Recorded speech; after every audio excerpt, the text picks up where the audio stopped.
Très attendu ce mercredi, la réunion du conseil d'administration de l'IPRES. C'est après la nomination par décret présidentiel d'un nouveau directeur général. Une décision à laquelle s'opposent les syndicalistes qui évoquent une violation des textes. Khalifa Babakar Sall était à Kaolack. L'ancien maire de Dakar n'a négligé aucun foyer religieux. Oublier l'épreuve vécue et faire face à l'avenir, c'est ce que retient Khalifa Sall à l'issue de ses visites. À une semaine du Grand Magal de Touba, tout ne va pas dans la ville sainte. Le comité d'organisation étale ses inquiétudes, notamment l'assainissement et l'approvisionnement en eau. Une réunion d'évaluation s'est tenue hier en présence du ministre de l'Intérieur.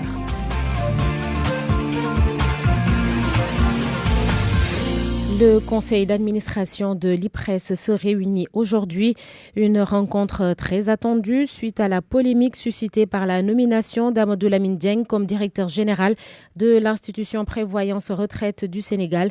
Les syndicalistes contestent cette décision contraire au texte. À leur avis, selon nos informations, le président de la République pourrait revenir sur le décret de nomination après avoir reçu les syndicalistes. Voyons tout cela avec Fama John. Le conseil d'administration d'aujourd'hui est très attendu. Il s'agit d'une réunion de sortie de crise qui a débuté après le décret signé des mains du président Macky Sall portant nomination d'Amadou Lamine Dieng à la tête de l'institution. Et s'en est suivi une vague de contestation. La Confédération nationale des travailleurs du Sénégal n'avait pas manqué de dénoncer une violation des textes qui régissent le fonctionnement de la boîte. Même s'il faut le rappeler, l'ex-directeur de l'institution avait été cité dans un présumé détournement à hauteur de 400 millions de francs CFA sur les tickets de restaurant. Pour rappel, les textes de l'institution de prévoyance retraite et de sécurité indiquent que le directeur général est nommé par le conseil d'administration. C'est dire que les conclusions de l'Assemblée générale convoquée par Racine Sy seront très attendues, même si le début de sortie de crise était déjà annoncé avec ce qui ressemble à une reculade de Macky Sall face à la levée de boucliers des centrales syndicales qui menaçaient de saisir le BIT, le Bureau international du travail. Fama John, après son élargissement, Khalifa Babakar Sall poursuit ses visites de courtoisie chez les chefs religieux. L'ex-maire de Dakar était à Kaolack où il a été reçu par l'évêque Monseigneur Tine. Il s'est également rendu à Léona Niassène, à Medina Baye et à Touba Ndorong. Les chefs religieux ont formulé des prières à l'encontre de Khalifa Babakar Sall tout en faisant quelques recommandations. Khalifa Babakar Sall au micro de Ibrahima Diamé. Nous sommes aujourd'hui à Kaolack où depuis ce matin, grâce à notre aîné Diokel Gadiaga et ses amis, nous avons pu rencontrer toutes les autorités religieuses et civiles. L'évêque Tine, le calife de Medina Baye, Serigne Khalifa Maï Niass, le calife de Léona Niassène et le porte-parole de Léona Niassène avec l'introduction de mon homonyme Khalifa Niass. Touba Ndorong où Babakar Mbaké, Serigne Babakar Mbaké a été magnifique. Ndémen où les représentants de Serigne Cheikh Tidiane Dème, qui sont des jeunes doués, nous ont prodigué prières et conseils. Nous rendrons grâce à Dieu, nous nous tournons vers l'avenir, c'est ce que chacun nous a conseillé et c'est notre intime conviction. Ce fut une épreuve, on l'a dépassée, on ne regarde pas dans le rétroviseur.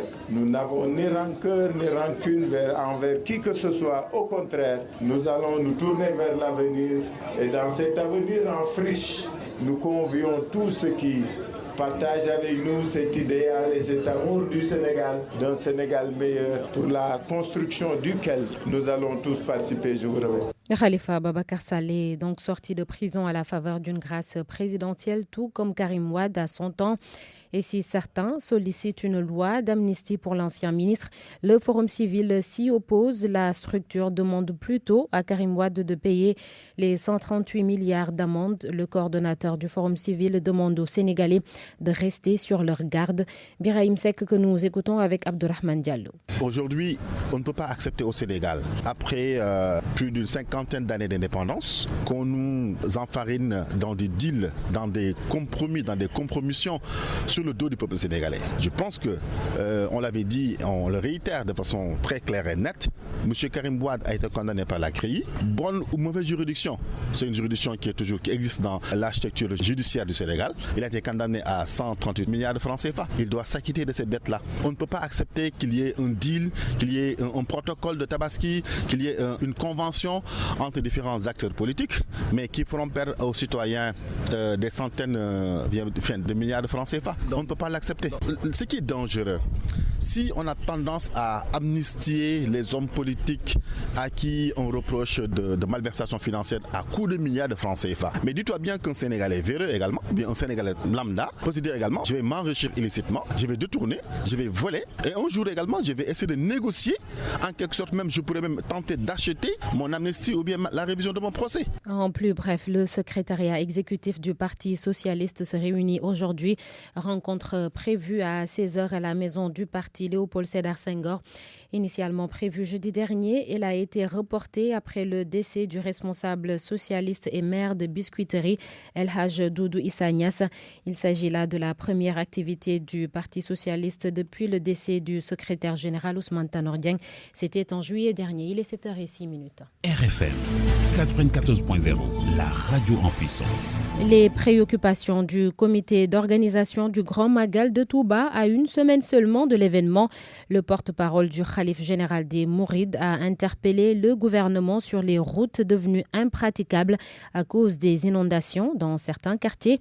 L'approvisionnement en eau a également été évoqué lors de la dernière réunion d'évaluation présidée par le ministre de l'Intérieur Aly Ngouille Ndiaye. Touba, Mohamed Diop. À quelques jours du Grand Magal, la question de l'assainissement préoccupe les autorités religieuses en charge de l'organisation. Des routes impraticables, des quartiers otages des eaux, le décor ne rassure pas. Serigne Bassirou Mbacké Abdoul Khadr, le président du comité d'organisation du Grand Magal, qui interpelle les différents services dont l'ONAS et Ageroute. Les eaux stagnantes sont notre principal souci. Nous demandons au ministre en charge de cette question d'agir au plus vite. Avec 29 forages au total, Touba ne devrait pas connaître de problème d'approvisionnement en eau. Pourtant, c'est à ce niveau que les inquiétudes persistent. Le réseau est très vétuste au niveau de Touba. Sur certaines parties, il date de 1960. Dernièrement, nous avions 5 forages en panne, mais grâce à l'État, ils ont tous été réparés. Si dans une ville comme Touba, vous avez 29 forages normalement, vous n'avez pas de problème d'eau. Si nous avons quelques soucis, c'est qu'il y a un problème quelque part. Président, la réunion d'évaluation, le ministre de l'Intérieur Aly Ngouille Ndiaye a tenté de rassurer quant aux dispositions prises par l'État. Malgré ces assurances, le comité d'organisation peine à être convaincu par rapport à certains points. Mohamed Diop, Touba, RFM. Et nous faisons le point sur le plan Orsec près d'un mois après son déclenchement sur 115 écoles situées dans la banlieue de Dakar. Seules 10 sont encore envahies par les eaux de pluie. C'est une précision du lieutenant-colonel Pape Michel Ange Diatta qui dirige le groupe opérationnel secours et sauvetage. Il est interrogé par Pape Besdiba. Bien avant le déclenchement du plan Orsec, les sapeurs-pompiers étaient sur site. Maintenant, vu le pic des pluies, le plan a été déclenché. Donc, ce qui, pour nous, nous a permis de renforcer la logistique, les capacités. Donc, ça nous a permis, en fait, de multiplier les points de pompage. Et surtout, avec l'imminence de la rentrée des classes, on a fait un focus sur les établissements scolaires. Il nous avait été signalé environ 115 établissements scolaires qui étaient inondés. La date d'aujourd'hui, il y a juste une dizaine, donc quasiment les écoles avaient été libérées des eaux. Il a plu entre-temps le jour de l'ouverture des classes. On a repris quand même le même dispositif et à la date d'aujourd'hui, il n'y a que sur les 115 une dizaine d'écoles qui sont en cours de traitement. Ces écoles se trouvent globalement dans la banlieue. C'est dans des points bas. Parmi ces écoles écoles ne disposent pas de déversoirs. Par rapport au quartier également, la libération de certaines zones qui est toujours en cours. Il y a des quartiers qui ont été libérés, beaucoup de points noirs également, mais il n'empêche quand même, notamment dans les banlieues, il y a certains secteurs qui restent. Donc, mais je crois que le pompage continue, les sapeurs-pompiers sont sur site et font le travail au quotidien. Direction Popenguine-Ndayane dans le département de Mbour. Les habitants s'opposent à l'extension du port de Ndayane. Ils refusent ainsi de céder leurs 12 000 hectares de terre à Dubai Port World.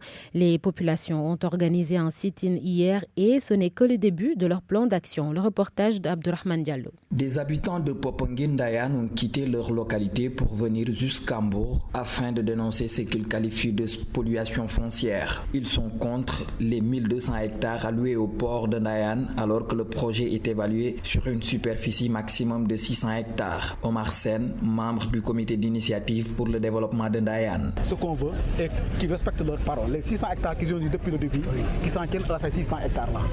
On ne peut pas ni plus. Si on ne peut pas faire moins, nous, ce que nous voulons même faire moins de 600 hectares. Et pourquoi pas rejoindre le président sur ces 400 hectares 400 hectares, ça suffit pour un port. Le port le plus grand au monde, c'est Amsterdam, ça fait 600 hectares. Et pourquoi 1200 hectares?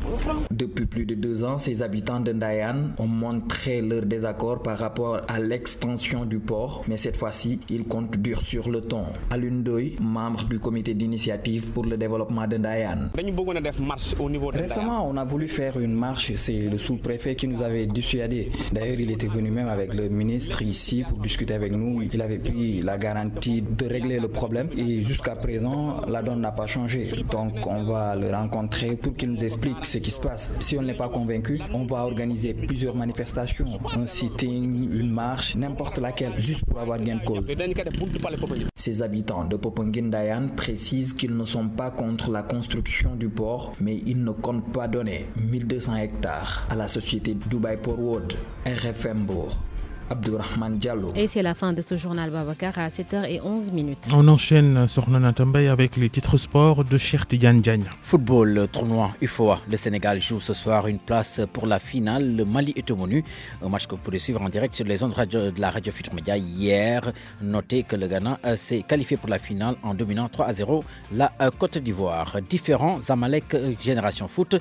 La CAF a statué. Le match est reprogrammé pour le 24 octobre prochain. Des nouvelles de l'équipe nationale qui croise demain le Brésil. La match amical, c'est à Singapour. Les Lions se sont entraînés. Une autre séance d'entraînement est prévue pour cet après-midi. Un match que vous pourrez suivre donc demain en direct aussi sur les ondes de la radio Futur Média. C'est l'essentiel des actualités sportives de ce matin, Babacar.